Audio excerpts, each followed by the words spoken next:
4 modus kejam mafia tanah. Hati-hati, tanah kamu bisa hilang dalam sekejap. Banyak pemilik sah kehilangan lahannya karena ulah mafia tanah. Nilai tanah yang terus naik membuat aset ini jadi incaran. Apalagi tidak dijaga dan tidak dikuasai dengan baik. Modusnya pun beragam dan terstruktur. Modus yang pertama, pemalsuan dokumen. Tanah yang belum bersertifikat, masih girik, ricik, atau letter C, paling rawan karena mudah dipalsukan. Kedua, penguasaan fisik tanah. Tanah bermasalah dijual ke pihak lain, lalu dibangun, sehingga pemilik asli kesulitan membuktikan haknya. Ketiga, kerjasama dengan oknum petugas, mulai dari aparat desa hingga oknum pertanahan. Keempat, penjualan tanah ilegal, terutama pada tanah terlantar yang jarang diawasi pemiliknya. Agar tidak jadi korban, pemilik tanah perlu mengambil langkah pencegahan, mulai dari pendaftaran tanah ke BPN dan memastikan sertifikatnya resmi, menguasai fisik lahan dengan pagar atau tanda batas yang jelas, hingga memanfaatkan tanah agar terlihat aktif dan produktif. Punya dokumen tanah lama atau pernah terkendala saat mengurus sertifikat? Silakan komen di kolom komentar. Dan jangan lupa share video ini ke teman-teman kalian, karena pintar jangan hanya sendiri. Semoga bermanfaat. Awas, 5 surat tanah resmi dihapus di tahun 2026. Cek dokumenmu sekarang juga. Pemerintah mulai menata ulang sistem pertanahan lewat sertifikat elektronik. Tujuannya jelas, menekan sengketa lahan, mafia tanah, dan transaksi gelap yang selama ini sering terjadi. Dokumen kertas dinilai rawan hilang, dipalsukan, dan sulit diverifikasi. Sehingga mulai 2026 hanya sertifikat resmi berbasis elektronik yang dapat diakui secara hukum. Artinya, masih banyak surat tanah lama yang statusnya tidak lagi dianggap sebagai bukti kepemilikan utama. Kalau masih disimpan tanpa ditingkatkan, risikonya besar saat jual beli, waris, atau urusan perbankan. Apa saja surat tanah yang sudah tidak diakui? Pertama, girik, petok D, dan letter C. Dokumen lama ini hanya bukti administrasi lokal, bukan hak milik. Mulai 2026, wajib ditingkatkan menjadi sertifikat resmi, lalu dikonversi ke sertifikat elektronik. Kedua, surat keterangan tanah atau SKT desa. Dokumen ini hanya pengenalan lahan dari desa dan tidak bisa lagi dipakai untuk transaksi tanpa sertifikat elektronik.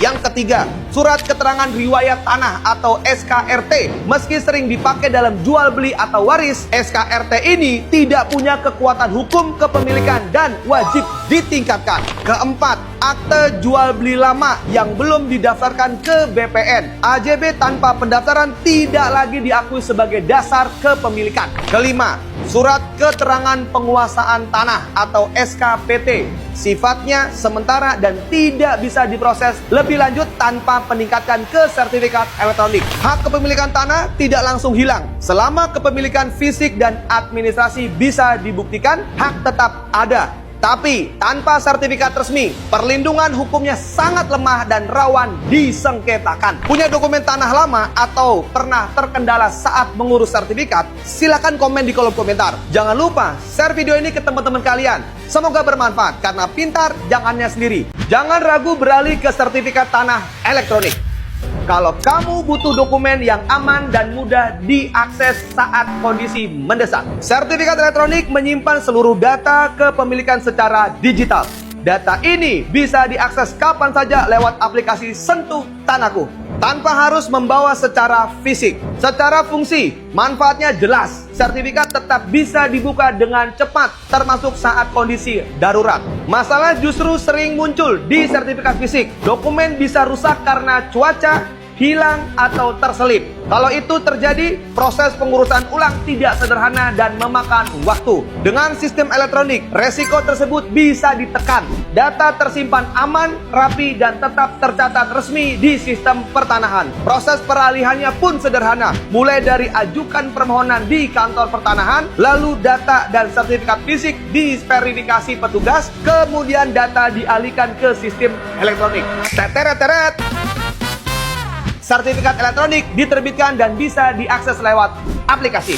Sertifikat tanah elektronik memberi kemudahan akses dan keamanan data yang lebih baik, terutama untuk percepatan jika ada kebutuhan. Menurut kamu, apakah sertifikat tanah elektronik sudah jadi kebutuhan saat ini? Silahkan komen di kolom komentar. Jangan lupa share video ini ke teman-teman kalian serta ke media sosial kalian. Semoga bermanfaat. Sertifikat tanah ganda terbongkar. Tanah Pak Yusuf Kalla bisa kalah di pengadilan. Kasus sertifikat tanah ganda kembali jadi sorotan setelah menimpa Pak Yusuf Kalla. Tanah seluas 16,4 hektar miliknya di Makassar kalah di pengadilan dan dimenangkan oleh PT GMTD Tbk. Saya pribadi melihat ini sebagai tamparan keras buat siapapun yang merasa aset tanahnya aman hanya karena pegang sertifikat. Kalau figur publik sekelas Pak Yusuf Kalla saja bisa kalah, artinya masalah bukan di orangnya tapi di sistemnya. Penjelasan dari Kementerian ATR BPN cukup jelas. Banyak sertifikat lama terutama terbit sebelum 1997 belum punya peta kadastral dan belum masuk sistem digital. Di titik inilah satu bidang tanah bisa punya lebih dari satu sertifikat yang sama-sama terlihat sah. Yang lebih saya khawatirkan, sengketa ini sering diperparah oleh putusan pengadilan yang tidak sinkron. Sertifikat bisa dibatalkan di satu tingkat, lalu hidup kembali di tingkat lainnya. Menurut saya, kasus ini harus jadi alarm bagi pemilik tanah. Jangan menunggu sengketa muncul baru panik. Sertifikat lama yang tidak dicek dan tidak diperbaharui, itu bisa jadi bom waktu. Kalau kamu punya tanah atau warisan keluarga, cek ulang satu sertifikatnya sekarang juga. Lebih baik repot sedikit hari ini daripada kehilangan aset bertahun-tahun ke depannya. Punya pengalaman atau pertanyaan soal sertifikat ganda? Silahkan komen di kolom komentar. Anda lokasinya di mana? Dan jangan lupa share video ini ke teman-teman kalian. Karena pintar, jangannya sendiri. Semoga bermanfaat. DPR dan ATR BPN luncurkan dashboard digital pengaduan pertanahan. DPR RI bersama Kementerian ATR BPN meluncurkan dashboard digital pengaduan pertanahan. Lewat sistem ini, laporan masyarakat langsung terhubung ke Komisi 2 DPR RI dan bisa dipantau perkembangannya secara transparan. Langkah ini diambil karena persoalan pertanahan masih tinggi. Sepanjang 2025, DPR RI menerima lebih dari 200 pengaduan, mulai dari sertifikat ganda, sengketa masyarakat dengan perusahaan swasta maupun BUMN, hingga masalah administrasi dan indikasi mafia tanah. Saya pribadi melihat dashboard ini sebagai langkah maju. Selama ini banyak konflik tanah berlarut-larut bukan karena hukumnya rumit, tapi karena pengaduan tidak jelas jalurnya dan minim pengawasan. Sistem digital ini yang bisa dipantau publik memberi harapan baru soal transparansi. Namun tetap perlu dicatat, sistem hanyalah alat. Tanpa tindak lanjut yang tegas di lapangan, dashboard ini tidak akan menyelesaikan masalahnya. Kalau kamu pernah atau sedang menghadapi persoalan pertanahan, pastikan penggunaan jalur pengaduannya resmi. Kalau ada masalah di bidang dunia properti, silakan komen di kolom komentar. Anda lokasinya di mana? Dan jangan lupa share ke teman-teman kalian. Semoga bermanfaat. Karena pintar, jangannya sendiri. Mau punya passive income untuk masa persiapan pensiun dari properti?